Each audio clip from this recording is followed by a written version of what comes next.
ओम शांति। ओम शांति। दीदी, आज की मुरली का सार जब मैंने पढ़ा तो लगा जैसे बाबा हमें इस पुरानी दुनिया की जो प्लानिंग है उससे निकालकर अपनी बेहद की प्लानिंग में स्थित कर रहे हैं। हाँ बिल्कुल। एक तरफ दुनिया की सीमित सोच है और दूसरी तरफ बाबा का असीम बेहद का समाधान। जी, और आज जब बाबा ने गॉडली फैमिली प्लानिंग की बात की तो मेरे मन में दुनिया की प्लानिंग और बाबा की प्लानिंग का जो अंतर है वो बहुत स्पष्ट हो गया। हाँ, दुनिया क्या कर रही है? वो सीमित साधनों से सीमित हल ढूंढ रही है और बाबा असीम शक्ति से संपूर्ण समाधान दे रहे हैं। वही तो। चलिए दीदी, आज इसी गहराई में उतरते हैं। जरूर। तो दीदी, सबसे पहली बात जो मेरे मन में आई, मुरली में बाबा ने कहा कि मनुष्य बर्थ कंट्रोल के प्लान बनाते हैं, लेकिन बाबा की प्लानिंग है सभी आत्माओं को घर ले जाना और सिर्फ दैवी कुल की मतलब 9-10 लाख आत्माओं को यहाँ रखना। सच कहूं तो जब मैं बाहर की दुनिया में ये सब देखता हूं, हर तरफ जनसंख्या, ग्लोबल वार्मिंग, संसाधनों की कमी, सब यही कह रहे हैं कि जनसंख्या कम करो। सही बात है। ऐसे में जब मैं बाबा की ये बात किसी को बताता हूं तो उन्हें ये अविश्वसनीय सा लगता है। हाँ, विश्वास करना मुश्किल होता है उनके लिए। और कभी कभी तो दीदी मुझे भी ये संकल्प आता है कि इतनी सारी आत्माओं को वापस घर ले जाने का ये बेहद का प्लान, ये कैसे सफल होगा? मतलब ये बहुत ही विशाल लगता है। बहुत सुंदर प्रश्न है और ये प्रश्न उठना बहुत स्वाभाविक भी है। देखो, दुनिया की जो सोच है उसकी सीमा कहाँ तक है? शरीर तक। इसीलिए वो बर्थ कंट्रोल की बात करते हैं। लेकिन हमारे बाबा, उनकी दृष्टि कहाँ तक है? आत्मा तक। इसलिए वो सोल कंट्रोल की बात करते हैं। वो सभी आत्माओं को इस जन्म मरण के चक्र से मुक्ति दिलाकर वापस अपने घर परम धाम ले जा रहे हैं। तो ये कोई इंसानी प्लान नहीं है, ये परमात्मा का दिव्य प्लान है। जी। जैसे एक अनुभवी जौहरी होता है, वो जानता है कि कौन से हीरे असली हैं, कौन से नहीं। वैसे ही बाबा अपनी दैवी फैमिली को पहचान कर नई दुनिया के लिए तैयार कर रहे हैं और बाकी सब आत्माएं वो अपने असली घर लौट जाएंगी। अच्छा। इसे ऐसे भी समझो कि ये दुनिया एक पुरानी जर्जर हो चुकी इमारत है। अब लोग क्या कर रहे हैं? उसे बचाने के लिए उसमें पैचवर्क कर रहे हैं। यहाँ सीमेंट लगा दिया, वहां प्लास्टर कर दिया। जी बिल्कुल। लेकिन बाबा उस पूरी इमारत को गिराकर एक नया आलीशान महल बना रहे हैं। वाह। तो पैचवर्क और नवनिर्माण में अंतर तो होगा ही ना। जी दीदी, ये उदाहरण बहुत स्पष्ट है। पर दीदी, इसी नवनिर्माण से जुड़ा मेरा एक और सवाल है। पूछो।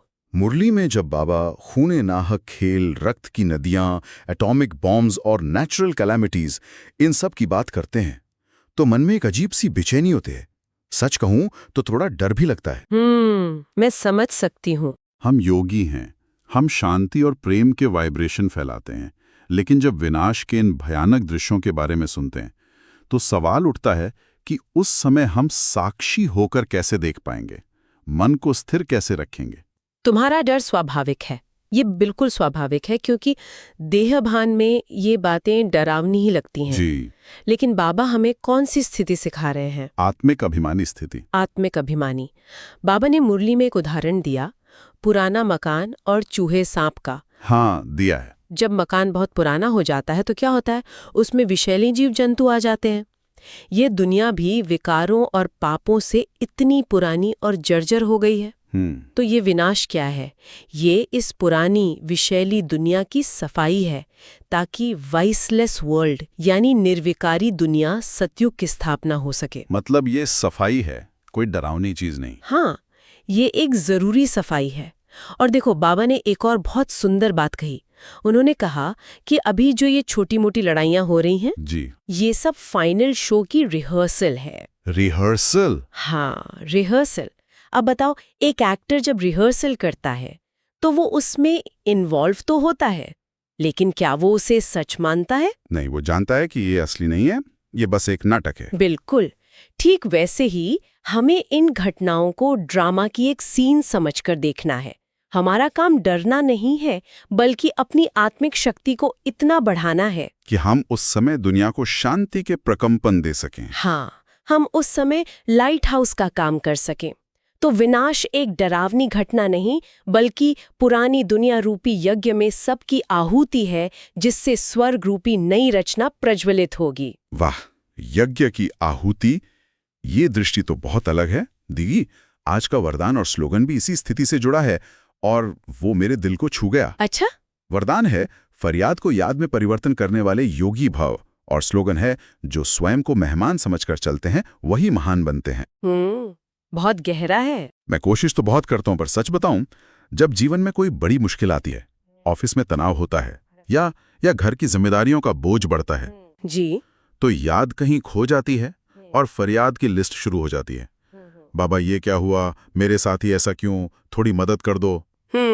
ये होता है। और खुद को मेहमान समझना, ये तो और भी मुश्किल लगता है। हाँ। जब घर के खर्चे और जिम्मेदारियां सामने आते हैं तो मालिकपन का नशा चढ़ ही जाता है। तो इस संतुलन को मैं कैसे साधूं? ये बहुत ही सच्ची और गहरी स्थिति है जो हर पुरुषार्थी के जीवन में आती है। इसमें कोई घबराने की बात नहीं है। देखो, फरियाद का जन्म कहाँ से होता है? कहाँ से? मैं और मेरे से। मैं और मेरे। हाँ, मैं ये शरीर हूं, ये मेरा परिवार है, ये मेरी समस्या है, ये देह अभिमान की कमजोर स्थिति है जी। और याद का जन्म होता है बाबा से। मैं मास्टर सर्वशक्तिमान आत्मा हूं, बाबा मेरे साथ हैं, सब कुछ बाबा का है। ये शक्तिशाली स्थिति है। हाँ, तो हमें कमजोर स्थिति से शक्तिशाली स्थिति में आना है। और इसका समाधान है मेहमान स्थिति का अभ्यास। मेहमान स्थिति। हाँ, सोचो, एक मेहमान किसी सुंदर घर में रहता है, उसकी हर चीज को इस्तेमाल करता है, उसकी प्रशंसा भी करता है, लेकिन क्या उसे चिंता होती है कि घर का टैक्स भरा गया या नहीं? नहीं, बिल्कुल नहीं। या छत लीक हो रही है या नहीं? हाँ। नहीं होती, क्योंकि वो जानता है कि इसका कोई मालिक है। सही बात है। ठीक इसी तरह ये शरीर, ये परिवार, ये धन दौलत, सब हमें बाबा ने इस जीवन रूपी यात्रा के लिए एक साधन के तौर पे दिया है।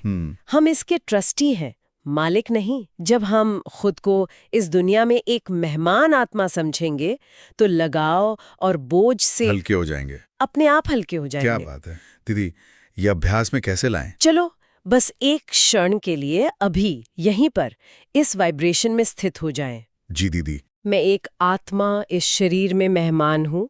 मेरा असली घर परमधाम है। मेरा सब कुछ एक बाबा है। इस स्मृति में स्थित होने से फरियाद स्वतः ही याद में बदल जाती है। बहुत शांति मिली दीदी। तो आज के मंथन का सार यही है जी, कि दुनिया की हद की प्लानिंग के बीच बाबा के बेहद के प्लान पर निश्चय रखें।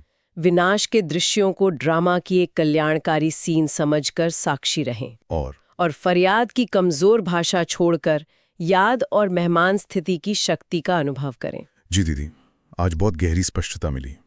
मेहमान स्थिति का अभ्यास अब और सहजता से करूंगा। ओम शांति। ओम शांति। आपको इस वीडियो में क्या अच्छा लगा और यदि आपके मन में कोई सवाल है तो कृपया कमेंट सेक्शन में अवश्य साझा करें। ओम शांति।